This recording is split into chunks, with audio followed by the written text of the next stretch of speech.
Welcome back to Our Truth, where we got a totally different style of episode. Something that one of the listeners sent me a video of this older lady from the video, I believe, is from the 90s, 1990. And it's just amazing to me that this video, a lot of parts of it has a lot to do with the same things we go through on today. And let's first start off by introducing the panel. We got usual faces that you've seen before. There's been on a couple people been on one episode. Marcus been on a lot. We have obviously Marcus Curl. Y'all already know his story. We don't have to go there again. And we have two young ladies Why that you laugh? huh? Why you laugh? I don't know, man. But I just laugh. Why you gotta put me on the spot anyway?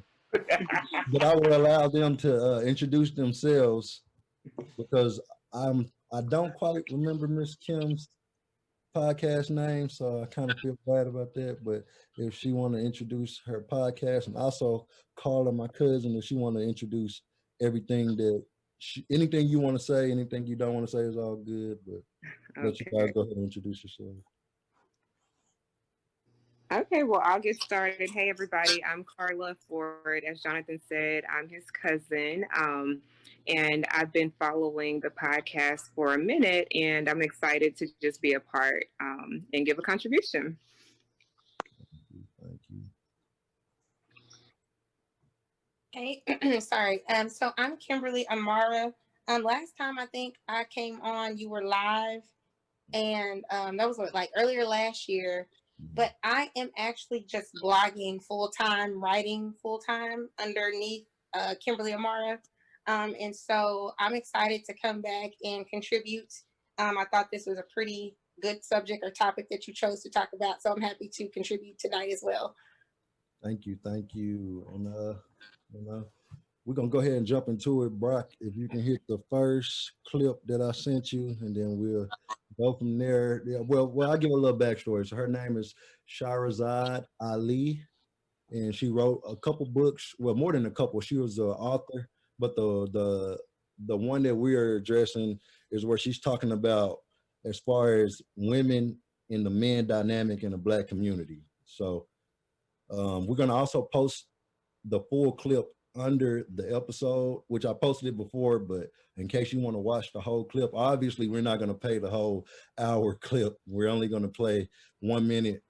The longest one is 1 minute clips throughout, and then we address it and give people thoughts. I mean, all of us will give our thoughts about how it pertains to today, if it does at all. You know, yeah, you can go ahead and start with the clip one for us, Brock.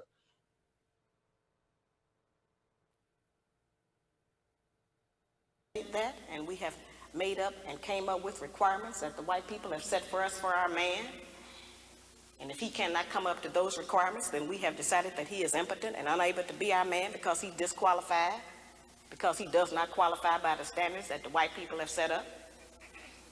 We think a good, successful relationship is one where everything goes our way. The first time it stops going our way, then we got a serious problem. We want our man to do everything we tell him to do, but we don't want to do anything he tells us to do.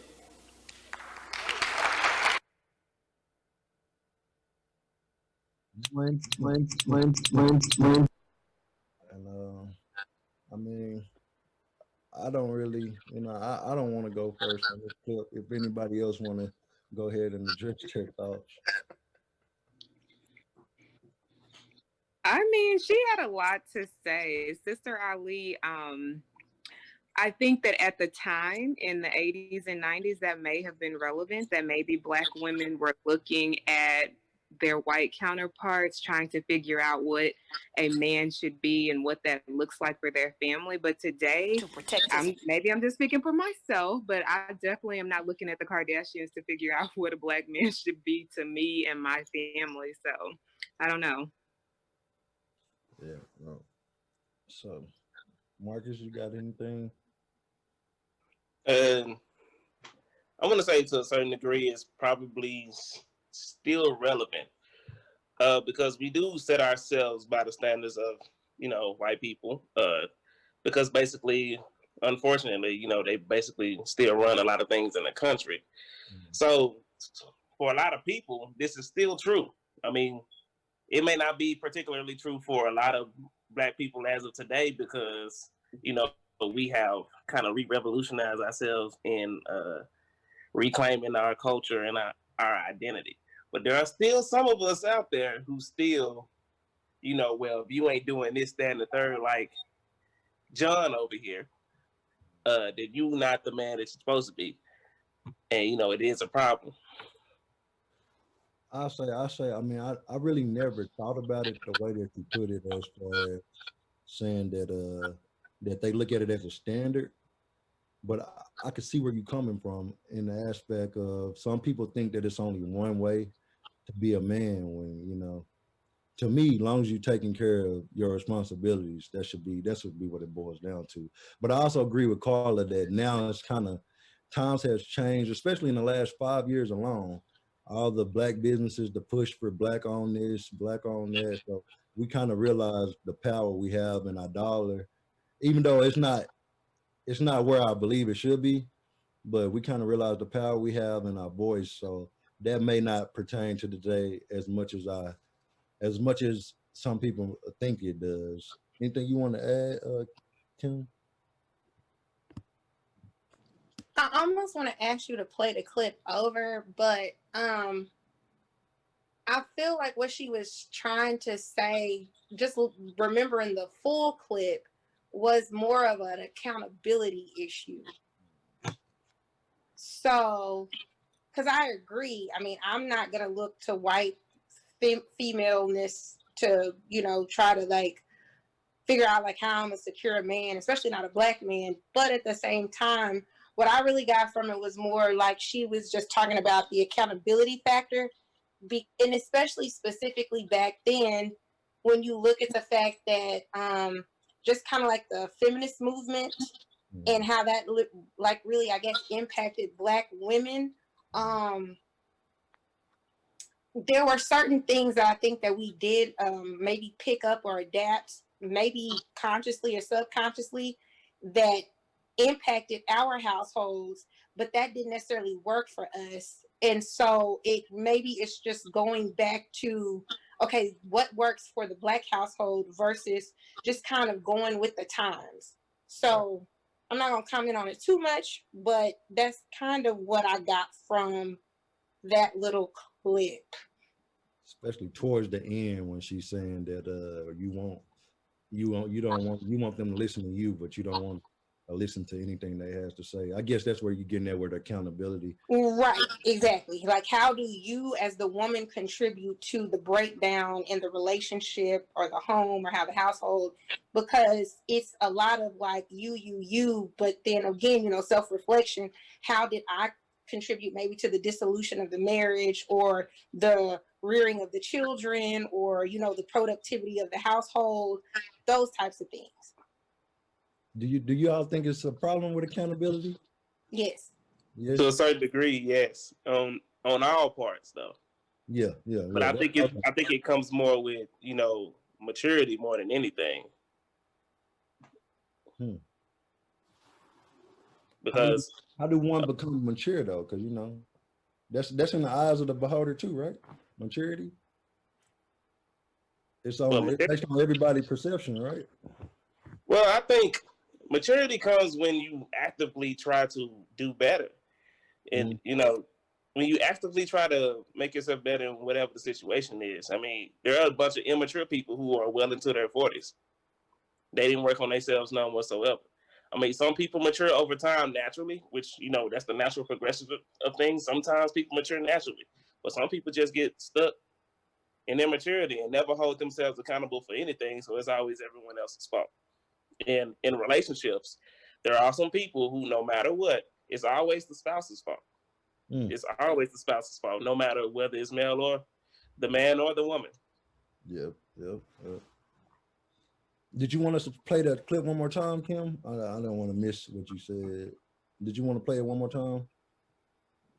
That's just whatever time allows. Made up. Okay. Well, we'll play it one more time real quick. It wasn't that long. We'll play it one more time. Okay.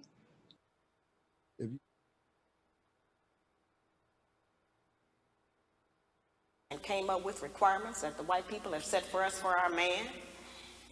And if he cannot come up to those requirements, then we have decided that he is impotent and unable to be our man because he's disqualified, because he does not qualify by the standards that the white people have set up. We think a good, successful relationship is one where everything goes our way. The first time it stops going our way, then we got a serious problem. We want our man to do everything we tell him to do, but we don't want to do anything he tells us to do. This part was definitely about accountability. So what I got from that was, because she definitely talked a lot about like how slavery kind of, you know, changed the roles for men and women. So as far as that first little part about, To you know, protect like his the woman, white or people and how I guess our men are supposed to act. I mean, if you look at just how things kind of occurred, I would say that maybe because that was the standard. Now, I'm not saying that it should be, but just by virtue of slavery and then again, you know, Jim Crow and then, you know, like incarceration, drugs, all those things put the woman in a position where she had to be the provider and the protector. And so when you kind of even look at how men, like I'll take for instance, I always have to check myself at how I raise my son. He's 14. And so I can't teach him how to be a man. But again, there's so many different variances and nuances that go into child rearing. So I have to make sure that I'm not overstepping in a sense because, like, if my father wasn't in the household, but then I'm a single mom and I'm trying to teach my son how to be a man, then I may not be doing it correctly because I'm going off of what my perception of what manhood should be, but I'm not a man, so I'll never be able to give him that, right? And so then when you look at the fact that most women, especially Black women, like when we think about how we're raising our girls versus our boys, and there's a lot that goes into it that derives from slavery, and how, you know, we kind of coddle our boys sometimes, especially as a single mom. Maybe not so much for like women that are married, but it's very difficult, especially like in this Black Lives Matter and lynching and just everything that Black people have had to go through. I think it's hard to kind of like that dynamic has just been switched. So that's kind of what I got. And then two, because of that, there has been like this role reversal where the woman kind of has been put in a position to emasculate the man, not necessarily by like on purpose, but that's just kind of the role that we've been forced into. Like, you know, how you get the headstrong woman, oh, I don't need a man for nothing. And that's not an absolute, but you do have a lot of that, especially when you're talking about relationships and when people start talking about, oh, well, this isn't working out. There's a lot of role reversal. Right. That's just my opinion. I'm gonna shut up. I'm sorry. I'm gonna mute myself. It's cool. It's cool. It's crazy you went there because I'm pretty sure the clip 2 is gonna go more in detail with exactly what you're talking about. And it's perfect time, Brock, if you want to go ahead and play clip 2 for us, because this is gonna get a little deeper.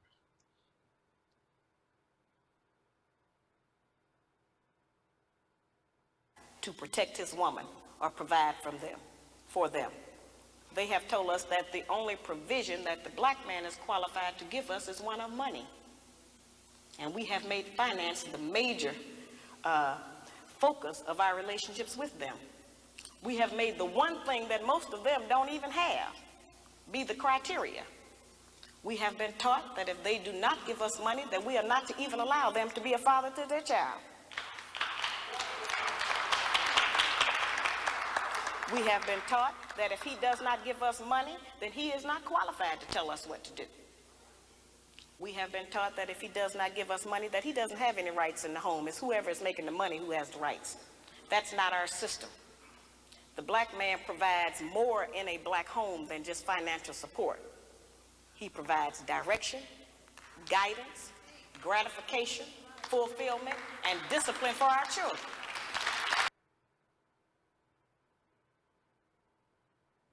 So this one even kind of made me question some of the ways I think, because you know, just seeing how my parents handle finances, number one thing in my head is like, if I can't provide, I ain't no man. And then just her breaking that down was like, why do we really believe that the only way to be a man is to provide financially? Like, shouldn't you be able to provide every way possible? Not only financially, or even if you can't provide financially, like how can somebody from the outside say that you're not providing for your family just because you're not the breadwinner? And whoever want to add their thoughts in on that. But that's just how I took that one, was like, maybe we did get a little brainwashed with that part. I mean, let's think about it. How long has currency really been into play as a way of life? I mean, money and currency only is what, a few hundred years old. People used to barter, you know what I'm saying, in order for a way of life. You used to have livestock and used to, you know, sell goods and trade services and whatnot before money came into play. So prior to that, there was multiple ways of a way a man can provide, protection, like you say, protection, discipline for the kids, direction for the family, see where everybody else is going. The thing is with this, how, especially in America, it's all capitalist mindset. It's always money driven. It's always hustle driven. It's even now we damn near kill ourselves trying to work 2 or 3 jobs just to try to get a little leg up, or so we think, on the bills or whatnot. And a lot of times the parents is not even at home. Mm. A lot of times dad's not even at home. Heck, even with my profession, I mean, I'm a truck driver. It's tough for me to be at home at least try to make a decent living. And I miss out on a lot of things, and it sucks because I still got to try to provide financially for my household. Yeah. But even with that said, the only thing, a man can't only bring finances to the table and think he really doing something. The only thing is, the problem is, like she said, we have been brainwashed to think that all you need is money, and as long as the house paid for and the bills are paid and you able to put food on the table, that's all you need. And a lot of times you see it portrayed, and the men, they come home, they don't even interact with the wife or the kids. They go to the couch, straight to the TV, turn it on, and dare anybody to say something to him about what he ain't doing. It's Yep. it's cool.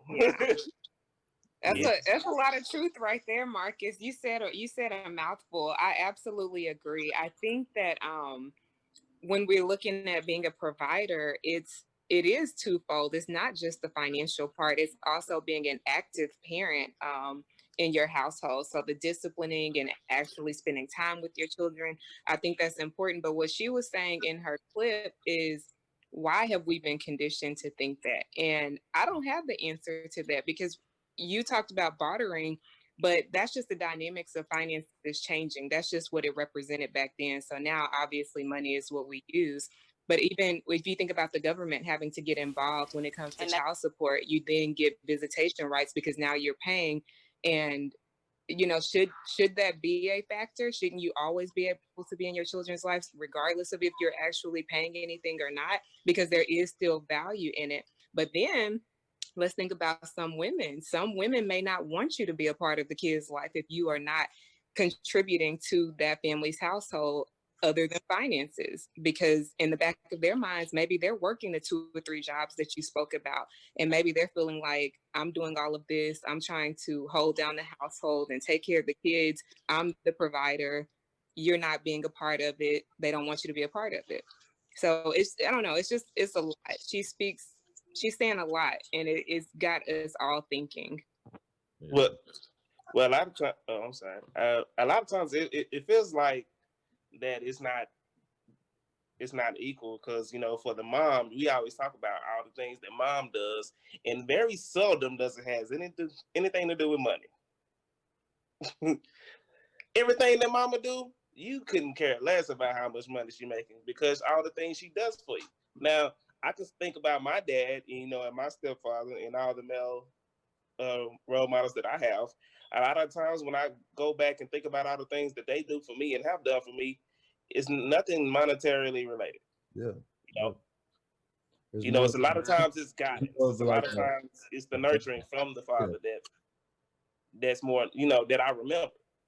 Mm-hmm. Remember the lessons. You remember certain lessons they used to instill even like you said, Uncle Gary, like yo stuff. I remember certain times he sat us down and talked about stuff. Where I was like, he didn't have to do that. You know what I'm saying?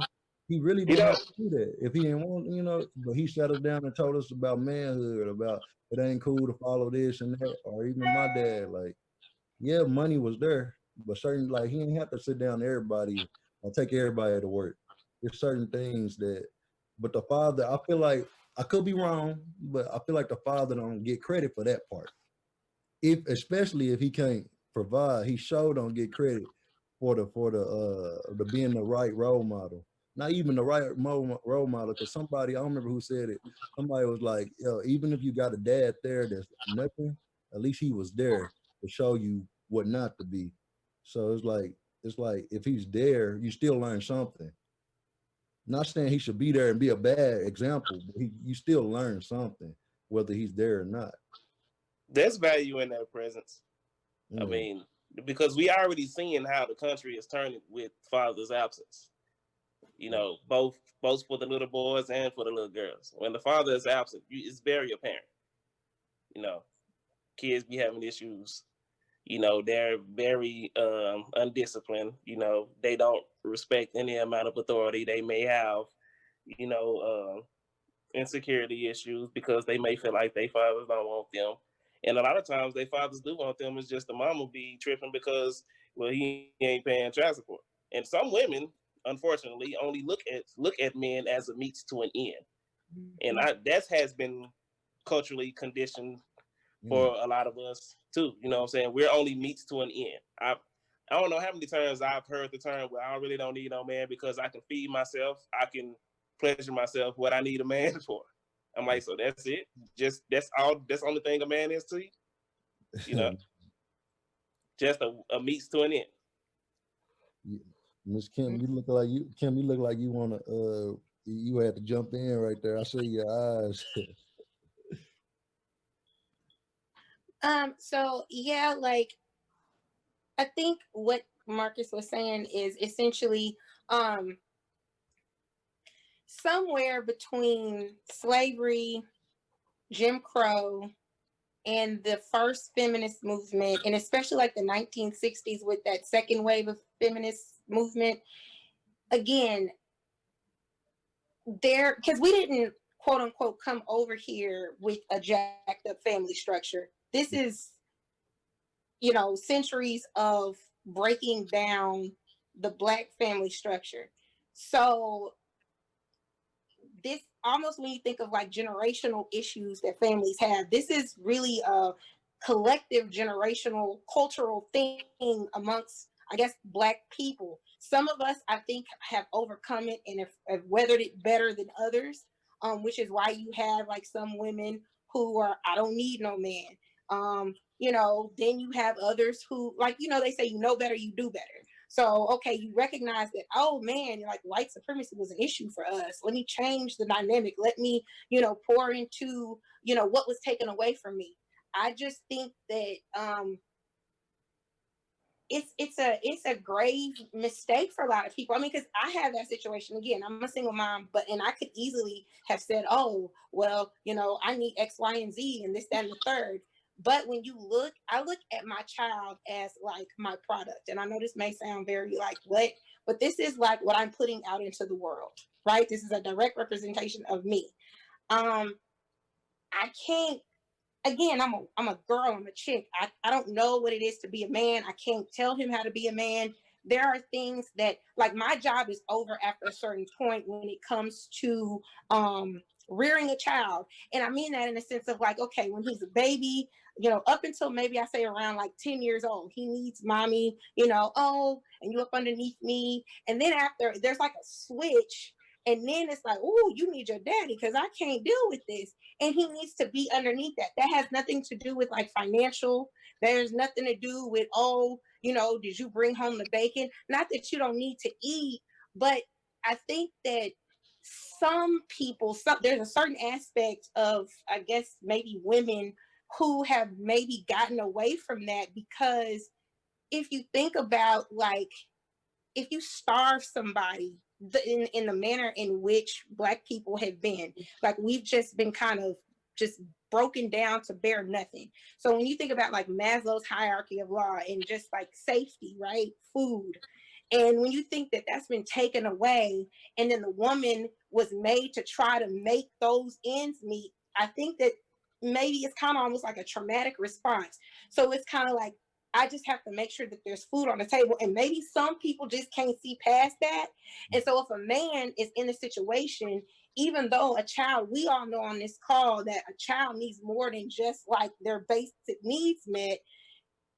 Some people I think couldn't see past that because maybe they had such a lack, and it just kind of goes on and on and on.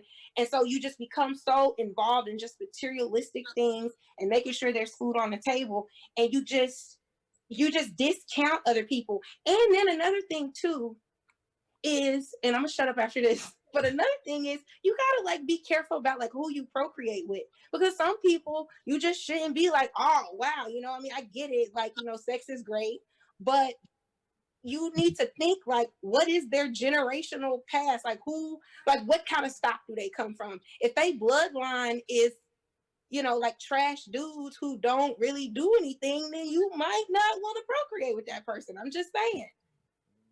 Kind of like Future. You know, Future got all them babies, and women keep going and sleeping with Future. And it's like, okay, you know, like, what are you really thinking is going to happen if you get pregnant? Because he's probably not going to want to take care of the kid. That's all I'm saying. So I take it you don't believe in that I didn't know syndrome. You don't believe in that? Well, I didn't know he was gonna be that bad. You don't believe that? You don't believe that? I mean, There's again, always if red it's the flags. first situation, because, you know, like if it's me and you, we 18, 19 years old, we just in this thing together, okay, then you turn out to not be a good person because, you know, we don't know. But if you got 8 kids, 7 baby mamas, and you like baby mama number 8, and you have these expectations like, oh, well, he's gonna take care of me. He might not, girl. Like, that's all I'm saying. Oh, Think of it that way. That's all I'm saying. yeah, I hear you. I hear you. I agree. I just want to, you know, it's so much better coming from a woman, you know, because we can say this all day and we all kind of names, but you know, it's just so much better. You know what you was walking into when you met him. That's how I feel. I mean, that's how I feel. If it's, You ain't doing your homework before you make, you know what I'm saying? Over 25, 26, 27, and you ain't asking questions, like, yeah, bro. Like, okay, you're not, Or you you're not following patterns, like, yeah, he like, took care of now one of his kids before you, and you think he's gonna take care of yours. yeah. But you know what they're gonna say? They're gonna say, but does that negate his responsibility still at the end of the day? I mean, No, we're not giving him but an that's out that at all. accountability. That's that accountability of the woman. So Yeah. and when you look at the child, because, you know, again, the child is the one that's going to suffer the most. I feel like that's where the woman is at fault, because with that same situation that you just pointed out, Carla, a lot of women that I've known, and especially like social work, you know, just talking to women, well, he ain't nothing, and da da da da. Well, sis, this is baby number 4 with baby daddy number 3. Okay, at what point do you do a self-check and say, maybe I need to slow down? Yeah, you're right. You're right. Absolutely. Yeah, but there 'cause there's are some of them women who out there think like too. that. Yeah. There's some of them out there too that constantly be on their baby daddy's head and be like, "Girl, stop! You got like 4 baby daddies and 5 kids. Let's check yourself first." I look at it both ways too. Or men that say, all these women out here ain't nothing. And I say, I put it this way: all the women that he attracted to, ain't that's what I was gonna say. That's the ones you want, bro. That's the people you go after. Like the same thing as both ways. Like that's who you going after. You didn't want. And what you're putting out there, that's what you're projecting. So exactly. You didn't want the it's something about you that's attracting them people. So.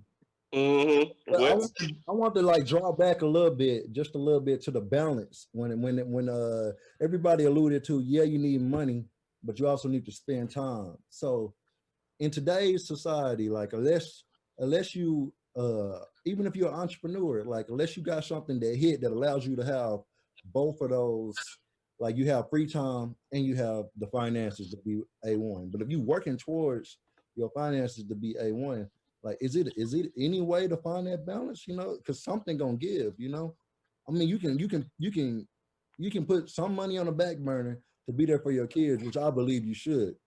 But I had a conversation with somebody and they was like, nah, it don't mean nothing to them kids if you don't got money. And I feel like, I don't know, man, because No. certain men that I met, they so hurt and they daddy gave them everything, right? But they so hurt because he ain't had a time. Like they had all the things I can think of when I was growing up. But then when we got grown, it's like, what's wrong with you, man? You had all the J's, you had all the games, you had certain stuff that I had to work for. And I got the time. So it's like, what y'all The think time, about the balance? Which the one is time is always going to be more valuable. that's what I Because think too. that's something that you can't get back. Like I lost my dad a couple years ago. Do you think I give a damn about what he bought me? And he bought me a lot of good stuff from as a kid to even early into my early adulthood. It don't matter. Would you think I would give all that up? I didn't care what he gave me. You wouldn't think I would give all that up just to have 1 more, 2 more hours with my dad? Like that matters. You know what I'm saying? Put it. That matters. But I do understand that you have to also, we try to build things for our kids as well. So you got to try to find that balance because I'm trying to find it myself. I want to have time I want to build something and build a foundation that is immovable so they can have something, so I can give them something afterwards, but I also got to try to find that time when I got time for them. Yeah. Because they're not going to care about the materialistic things. I mean, it sounds like it now because, you know how little kids is, they get something and they be wanting something else just that fast, But at the same time, they going to be all in your face, asking you a bunch of questions, want to spend time with you and play with you, I think that with the time factor, I think for one, so I think it's extremely beneficial again to do things the way that they were intended to be, especially if you're speaking from like a biblical perspective of like a man and a woman. But even if you're not religious, I mean, again, if two are better than one, especially if you have two healthy, functioning parents, because, there are going to be times where, the mom or the dad has to carry the burden or the weight of, rearing the children versus the other, especially like maybe somebody decides to go back to school. Maybe somebody is sick. Maybe somebody gets a new job. And so, the new responsibilities that come with that. So I definitely think that that's important. But then also having those conversations with the children, age appropriate, of course, especially, again, two-parent household, from both explaining, this is why I'm doing this. And I say that because when I decided to go back to school, in 2000 and Lord Jesus 12, and then again in 2016 to get my bachelor's and my master's, they were conversations that I had with Kevin. And again, just it being me explaining to him what I was doing, like mommy's going back so that we can have a better life. And so now that he's 14 and he's more mature and he just has a better understanding, he appreciates and knows. And kids, like I think a lot of times as parents, we just underestimate how smart they are and what they know. I feel like when we're talking about time and balance, these are like these workaholic type, think they can throw money at a situation and they ain't never making no type of availability. Like they literally prioritize their job or something else over their family and their children. That's what I think about when you talk about balance. But I feel like people who are out here working, trying to just do the best they can, because we all are trying to create something, leave a legacy, but you still understand that I have a family and you will carve out that time because okay, I've been on the road too long. I've been working too hard. I need to take some time for my kid, like self-care. I've been going. I'm going to shut it down. My body is telling me I need to go sit down. And so I feel like you have that something in you knows when you have neglected your family, maybe because you have been working so hard. And so I feel like a responsible, mature adult / couple will recognize that and it'll be okay. I'm thinking I feel like for people that just really don't care, like they ain't even considering the fact that they need to take a step back and make time for their family. So if you got sense, it'll take care of itself. That's what you're saying. Okay. I mean, yeah, kind of. Common sense ain't so common, y'all. Y'all get It's not. It's not. it.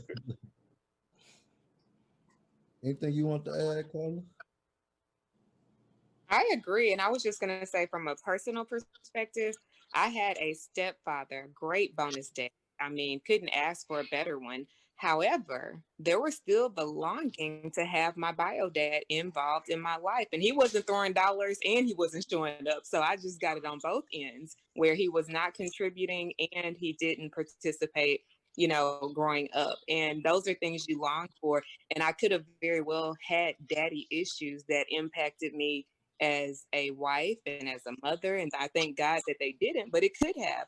And so we don't always talk about, we see our Black men who are suffering because they lacked in that area, but there are so many Black women who suffer equally in a different capacity. I'm not raising my sons as a single mother because I'm married and my husband is very involved, but there are women who are raising their sons and they're struggling with that, or they're hopping from relationship to relationship because they don't know what it looks like to have a healthy relationship and what they should expect from a man because they didn't see it in their household. And so I think in the video clip that we saw, that's what, the whole accountability thing, I absolutely agree with. At some point, we have to accept accountability for who we lay down with, who we created children with, but also being mindful. I don't want it to overshadow or negate their responsibility at the end of the day. Like I could have very well messed up and made a poor choice. Me seeing that, Future has 7 or 8 babies with 5 or 6 different baby mothers, and I still made the choice to lay down with him and get pregnant. But he's still responsible, even if, like, I'm gonna have to live with the fact that I made this choice, absolutely. But my child still deserves. Of course. Accountability both ways. And let me say this, and I'm gonna say, because Carla, she just struck a nerve, and I'm gonna shut up. I promise you, I'm gonna shut up. It's all right. Hey, we needed this. We needed this, boy. But I love the fact that she, at whatever point, and I could be wrong because she didn't go into great detail, but I feel like it's so important for us to understand and recognize, because I have a whole theory about this, and I'm not going to go into that, but identity is so important, especially when it comes to Black people. And so I feel like what we're dealing with is recognizing how you were raised, right? And how that comes out as far as you as an adult, and then especially how you are in relationships. And so if you, like, for instance, I feel like I don't need for a man, but it does not come from like this, I'm my own independent, da da da da da. It doesn't come from that place. It comes from the fact that my mom was just a worker. I remember 2 men in my life growing up, my dad and some guy that just loved her, dirty, nasty, stanky drawers, but she just wasn't into it, right? Okay. Yeah. And so I only remember those 2 men. I didn't have that experience of men coming and going out of the house. It wasn't anything like that. And so we have to be mindful of how we're being raised, because you think about that's your first point of reference, right? So if you have a parent who is, maybe they just got relationship after relationship, you might be doing the same thing when you get to be that age. And so your children are sitting there watching this. And it's not to say that we just always repeat the patterns, because some of us are, I guess, smart enough or mindful to know, like, dang, I don't want that in my life. Let me do something different. But a lot of people just repeat the same behavior that they grew up seeing. And it makes sense. And so when I say I don't need for a man, it just means to say, like, I saw my mom create and make, and I had a great life. I never wanted for anything. And so I've done the same thing. I didn't see her depending on a man, not because she maybe didn't want anything. It just never came up. So I don't sit back and say, oh my God, I can't figure out how to get my bills paid or get this paid. Let me call Zach. Let me call Chuck. I'm going to say, okay, let me get out here and figure out how I can make it on my own, because that's what I grew up seeing. And so I think that a lot of us are just kind of like not maybe associating what we grew up with, and we're just kind of raising our kids, they just coming up how they coming up. And it's like we have to do a better job at making sure that we, especially if you grew up doing something or seeing something that you didn't like change it. But maybe you don't recognize that it's a problem. Right. That's into that, Marcus. Remember that generational trauma? It's kind of not really. You're not really talking about trauma, but you remember when we did that whole episode? That's going into there. Yeah, We're gonna go ahead. absolutely. A lot of times, how you see your parents are is typically how you end up being. Because you ever heard the phrase, "Dang, I sound just like my dad." Dang, I'm turning into my parents. I kind of had one of those moments. Like, I can't stand. Yeah. especially when it comes to these kids, I'll be like, "Damn, I sound just like my dad." Yeah, But say that. but yeah, man, you do kind of lean towards the habits of your parents because that's what you think is normal. Mhm. You know, a lot of times, every kid, no matter what situation they're in, is always going to think that their house is normal. And then if anyone is from the outside try to tell them different, it's going to feel strange because they think, well, of course, my mom, she she may be single or she may have a lot of boyfriends that come in and out. They may see that as being normal. They think that's normal behavior. Or another extreme, well, my parents argue a lot. So, your parents don't really argue. They don't throw things when they get upset.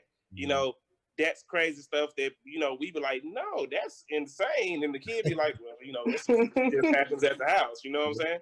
So, we do kind of, until we kind of, I guess, have that experience of venturing out and experiencing and listening to other people's experiences, we really don't know how we would like to live our lives. But we think that a lot of times our lives are going to basically pan out like our parents because we think that's normal. And so a lot of people, they just simply, well, my parents was like this, so it didn't do anything bad. It didn't have any adverse effects on me. So I think it's normal. I think it'll be good. But I mean, just because your parents was a certain way don't mean you have to be. Right. Just because, certain just things because, gotta die with us, man. you was raised in a single household, you have to be married. And just because your parents were married don't mean you can't raise your kids in a single parent household. I mean, it's all about preference at a certain point. But I do think, it would be easier. It's easier to build a community if you have a strong family backing, with two mates and two adults and then the kids, I think it just will be easier with two functional adults, not one being functional and one being on the fritz of insanity. Oh yeah. And with that being said, Brock, let's go into this last clip. I believe it's on the same lines of what he's talking about.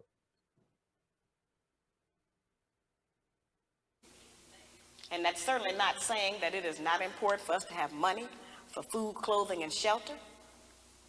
And it's not saying that we as black women are not strong. I'm here today to represent some of that monumental strength we say we have. This does not mean that we are not strong. We don't have to put our man down in order to be strong. I'm just saying that we have used our strength in the wrong direction. We've been using it against our man instead of for him. If we use the kind of strength and influence that we have in this society to support the black man, won't anybody be able to come against him? But every man is judged by his woman, and if his woman say he ain't nothing, then the whole world believes he ain't nothing.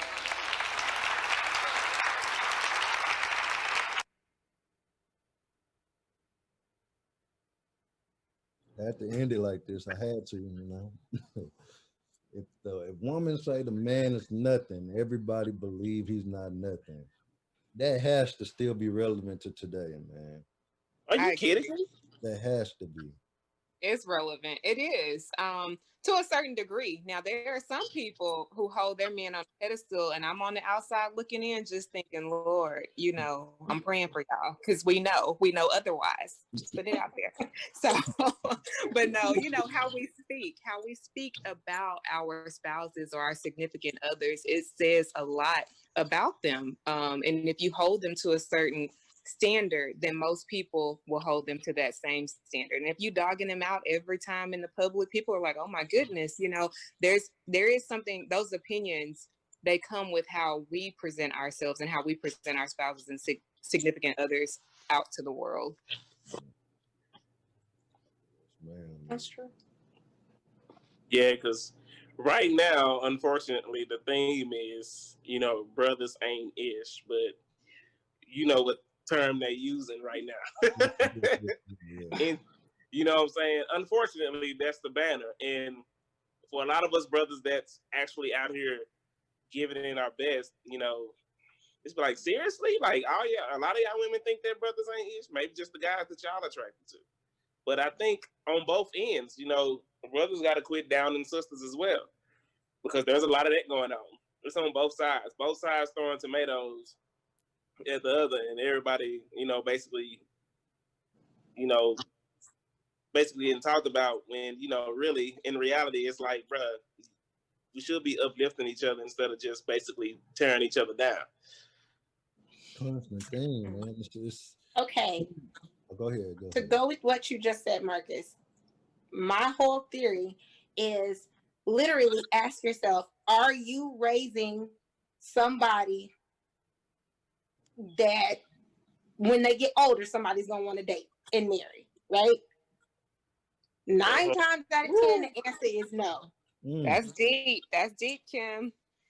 Because again, I have to go back, and I'm telling from experience, because my child is 14. I was not ready for these teenage years. I have to always check myself and make sure that I am not coddling or doing things that maybe, okay, were necessary at 4 and 5, but at 14, I need to back off. Which is, again, why it is so important for the father to be involved. When you look at the vast majority of, and again, statistically speaking, when you look at a vast majority of single parent led households by women, right? You do have maybe higher incarceration rates, and I'm not like quoting statistics, but just there's no maybe to there's it. a trend. That's a genuine fact. There's a trend when you look at domestic violence, because there's this whole big thing about toxic masculinity, right? I don't really see a lot of toxic masculinity from my friends who come from 2-parent households, but specifically, I do see elements or just flat out blatant toxic masculinity from a lot of my male friends who were reared by a single parent household led by a woman. Again, a female cannot, we don't know. But again, if you're teaching and raising your son how to be a man based off of your perception, and it doesn't necessarily have to be negative, but I mean, how many videos have we seen going viral where, women are talking to their sons, especially just completely backcrack crazy? I mean, it's like, and again, that goes back to what they we just cussing them out like they grown men. Yep. What is it? That ain't, shut up. I'm like, it's like, whatever. I was guilty of it when Kevin was younger. I'll be honest with you. Like, just talking crazy, just whatever. And it's like, they don't respond to that. So if a grown man is not going to respond to that, why would you think that a young child is going to respond to that? Then when you look at the dynamic, again, coming from slavery, and when we talk about, there's, I think, like, especially with women, there's like a protective nature over our men, and rightfully so. They have been lynched, murdered, and all other things, incarcerated. So there is a bounty on the Black man's head. And I think, though, because of that, we parent them almost to a place of incapacity sometimes, especially if you're a single parent mother, because it's a fear, especially as they get older. So then that's why you have some of these men who, again, they don't want to work because mama gonna do it, auntie gonna do it, his female cousins gonna do it, his sister's gonna do it. He ain't got to do nothing. So now he out there dating whoever, and he looking at her to do everything. So even though, maybe the woman is not allowing the man to become a provider, he don't feel like he has to be a provider because, hello, when you go back to his childhood and his household, that's all that he ever saw because daddy maybe was incarcerated. So there's this cycle at some point, depending on your situation, that you have to look and see, where am I at in this cycle, and figure out how to maybe break out of it. And it's like a whole thing. It just depends. I mean, whatever. But I do think that that's something that we have to look at. Like, are you raising like I always ask myself, am I raising a husband? Because at some point, Kevin's gonna be grown, and I don't want her out here struggling like how I was. You know what I'm saying? You have to think about that. We can't coddle these kids and be like, oh my God, my baby. At some point, you got to let them be grown. And not giving them the resources and the tools they need to thrive in adulthood, we're just doing them a disservice. Mm. So a woman can't. So when you hear I'm mommy and daddy, you don't believe that's a thing. Huh? When you hear sometimes like I'm mama and daddy, I can raise him to be a man. There's no way.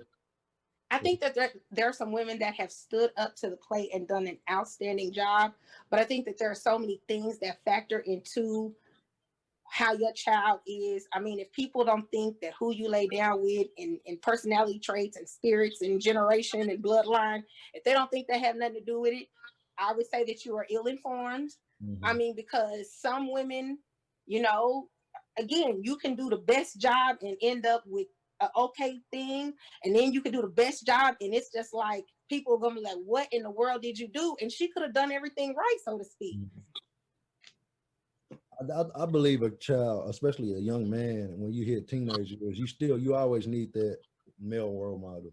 Of You need course. you need some type of male role model because they're gonna long for that attention anyway. So most of the time you get it from your friends. Even if you got a good one, you still get certain things from your friends that you shouldn't even get sometimes. I don't know if you agree with that, Marcus, but I feel like you get certain things from people you around, your environment.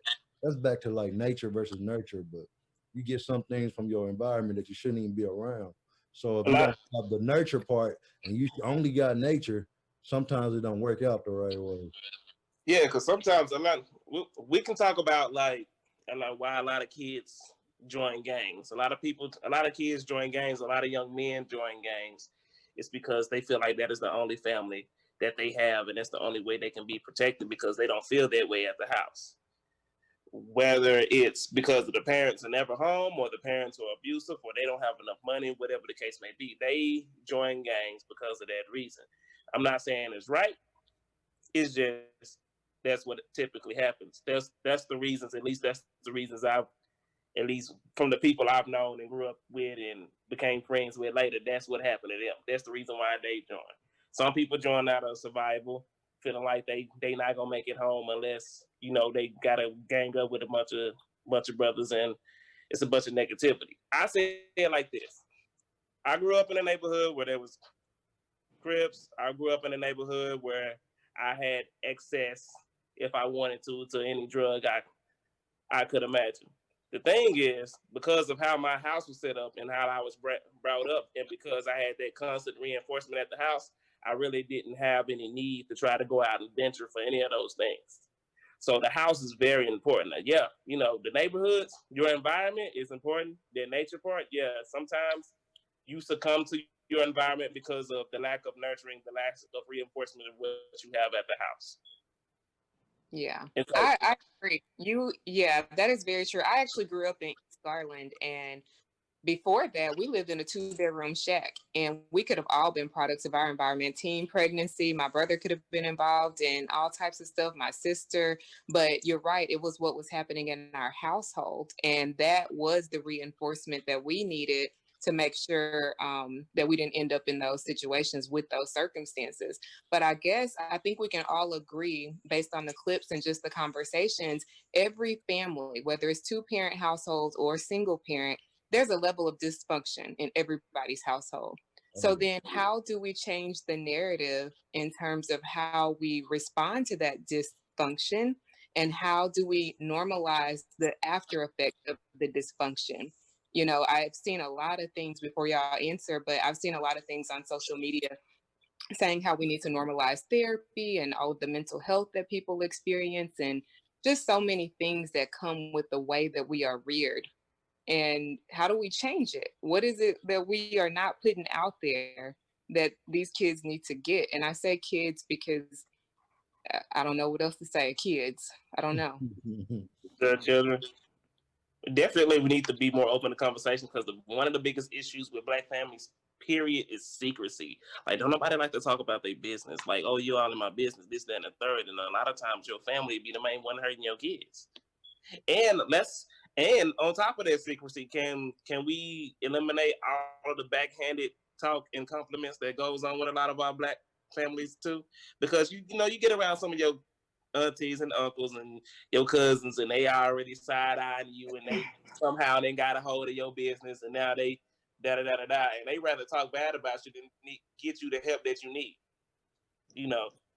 And just to piggyback off of what you saying, especially I agree with that, but secrecy, yeah, get rid of the secrecy and out the people that should be outed. Don't be doing that whole well nah he just is. Nah, man, you know exactly what he is or what she is. Like any type of Put sexual your kid assault, in that situation. sexual abuse, mental abuse, physically abuse, all that needs to be exposed.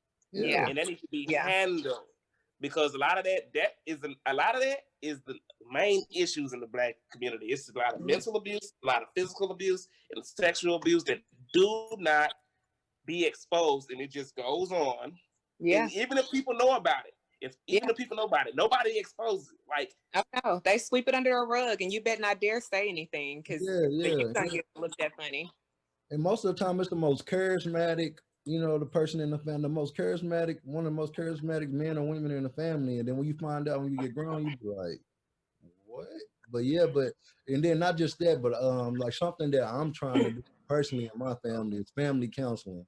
That's something that we're trying to get into. We haven't did it exactly yet, just to be honest, but we talk about it a lot, that we rather go to family counseling right now while our daughter, nothing's wrong, so she'll know that it's normal when she get older to go to counseling, because we went 3 times a year, so try to build that up as something traditional in her head, because really counseling, I didn't know about counseling for real. It took me last year, just to be honest. Like, I thought counseling and therapy was for, like people say, the cliche thing was people that was crazy, but no, it's just like you go to the dentist. That's how somebody explained it to me. It was like you go to the dentist, right, to get your teeth cleaned. You go to the doctor to get a checkup. So why wouldn't you go get a checkup on your brain? That doesn't make sense. And I agree with that now. Like, okay, it makes sense, but we really don't talk about that, because if somebody say they're going to therapy, first thing we ask them is what? What's wrong with you? What's wrong with you? Right? Yeah. It's taboo. It's taboo to go to therapy. Yeah. At least it was in the Black community for a long, long time. I think that'll help out a lot, just talking and not talking to people that can't help you. We do that a lot too. We call our friends when our friends gonna call the other friend, tell your whole life story, and then you meet somebody you don't know, and they tell you what. Don't talk to people that you know can't help you. I'm not saying everybody can't grow together, but if they, if you know they can't help you, why are you telling them your business? Like, I think some people just want a listening ear. It feels good to get some of that stuff off your chest, but you want to get some of that stuff off your chest with somebody that you trust, that's not going to be sitting out there spreading all your business all over the place in a form of gossip, and then it got back to you, and you like, well, I didn't even say that's heartbreaking. or something you didn't even say, but I for sure want to get the social worker's perspective on this. This is all up in your, in your field of. So. Oh, yeah, well, of course. I talk to my therapist every 2 weeks, and Kevin, for the most part, talks to his counselor, because it's hard. Finding a Black male counselor is like a unicorn. But we found one, and I love him. And Kevin talks to him for the most part every week, unless something is going on. Definitely. I mean, I agree 110%. Like counseling. We have so many subjects that are taboo, which is kind of like an extenuation of, or an extension.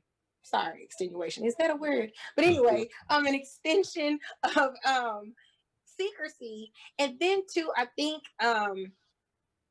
because we have a problem too with just being vulnerable. Because I know even as a social worker, I had that issue. Like, it took me, I'm gonna honestly say, probably a year of talking to my counselor before I started to break those guards down that I had built up of just being vulnerable. Because I think just as a culture, we just are like, it's hardwired in us to be strong, both men and women. And so I remember, and my therapist is good because it's hard to find a good therapist as like somebody in this profession. But she literally told me, she said, you know, you sat here and you talked to me for a whole hour. And she said, you told your story as if you were somebody else. She said, I feel like I don't know anything about you. And I was like, oh my God. But she had my number. And so it literally took time for me to be vulnerable. And so I feel like, especially, sometimes, because the thing about it is like when it starts to just, when you know the change is coming, I feel like that's when it gets uncomfortable. Because especially if you're like, oh, I'm gonna go to counseling, we go whatever, people kind of just go with like a representative. You know, you have like this facade, because even with the counselor, you know, they say it's a third party person, you know, they don't know you. But even with that, I don't know if it's because we feel like even the counselor is gonna judge us, but you really do need to like just be free and open and just put it all out there. Even like, you know, when you go to the doctor, back in the day when we were younger, you know, before we got saved and sanctified, and you know, maybe you would go see your doctor and they would ask you your sexual history. Go ahead, don't be scared. Tell them everything. Go ahead, when you're talking to your therapist, tell them everything, because that's really how you kind of get it out. Because I don't know, if you don't get it out, then it's like you just kind of, it's going to resurface in some way. And the worst thing that can happen is for you to be in the middle of life and then just kind of get like stopped because whatever it is that you didn't work out all of a sudden surfaces. And that is kind of like having a breakdown, because that's what happened to me. So I just say therapy, I think, is honestly one of the best things that we can do. Seriously. But what y'all, okay, so I was trying to get back to the video. Do y'all think if black women if black women be as strong as for the black men as they are for themselves, do you agree that we would be unstoppable as a unit? Like, because I feel like, you know, every other culture, their women's backing them 100% without a shadow of a doubt. You got the white men and they woman, you got the Latinos and they woman, you got the Asians and they woman. But I feel like if black women are the strongest women on the face of the planet, and they get behind the black men just square and undeniable, as a unit, I believe, and as a culture, we should be unstoppable because we are the most influential. And unfortunately, we are the most targeted because they are aware of our strengths. Mm-hmm. And that's the reason why they want us separated and they want us constantly fighting against each other. Because if we spending all our energy fighting against each other, then we won't have the energy to take on everyone else and actually get into the position that we can equal to the white man, at least my perspective. Right. So y'all gonna start doing like these mass like conferences or something? Mass conferences? Hey, if we can get people to show up, I wouldn't even mind that if people listen. Hey, I mean, people, that's the thing. People gotta want to. I think to a certain group of people, they really want it. Like, I think if you keep pushing out the positive image of black couples and how we can be powerful and how we can be successful as a couple, and with our children and whatever the case may be, a successful family, a happy, successful, and functioning family without all the BS. You know what I'm saying? You keep putting that image out there and you're like, well, how can we build that? Mm-hmm. And you put out a conference, sure. But I think it's the first lead by example and then get to the point of showing how you're doing it. Mm-hmm. I mean, that makes sense. I mean, so the I guess short answer to your question is yes. I just know that, again, I guess I say conference not because I'm trying to be funny, but seriously, kind of like even with her book, you know, it was like a movement, even though she had a negative response to it, because that is Black Love is like a message, right? Like that show that comes on OWN or something. I think it is called Black Love. Yeah. Yeah. So definitely I agree with that. But with it, there's still some, I guess, nuances that have to be worked out. And so that's why I'm thinking like a movement or a conference to kind of like, you know, so you guys come up with your school of thought or whatever. And then that is kind of like what you push. And I mean, even you lead by example, but even as you lead by example, you're still going to be growing and learning within your own relationships and marriages and child, rearing. So yeah, like I agree with that. I agree. What are the nuances you think? What are the nuances that you brought up? I mean, I feel like her book still is relevant. Even with married couples, I think, because you still have women who have daddy issues, or maybe they did grow up to be like the head of the household, and they could be emasculating their man, quote unquote, in ways that maybe they are not aware of. And so, getting a team of people who speak to certain issues. Because you're talking about all types of stuff, especially when you're talking about marriage. You're talking about sex, and like I think she even talked about that, withholding sex when you're mad. It's all types of stuff that you can literally address. And these are nuances that married couples are dealing with that could prevent them from getting to that next level of greatness. So, yeah, like if you can come up with, again, some type of a school of thought or curriculum, I don't know, but I'm pretty sure they're like already out there. I'm pretty sure, but it's got to be like y'all, how there. y'all deliver it. Yeah, Oh, how I get what we you deliver it. saying, that it's not a question for like a yes or no question. This is more of a, okay, yes, now we got to do something about it if we want to change it. But yeah, Yes. we coming up on a little bit, we coming up on it a little bit. It's been a great podcast, and I wish we can keep going for another hour, but people really might not want to listen to 2 hours of us talking. So I just want to, I always like to leave it with any food for thought on the subject that you guys want to drop. If you guys think we dropped enough, that's fine too. But any food for thought anybody want to drop, anybody can step up, because the podcast is going to come to a close here in a couple minutes. Nurture your households. Mm-hmm. Nurture them. Nurture. Yeah, I would definitely say,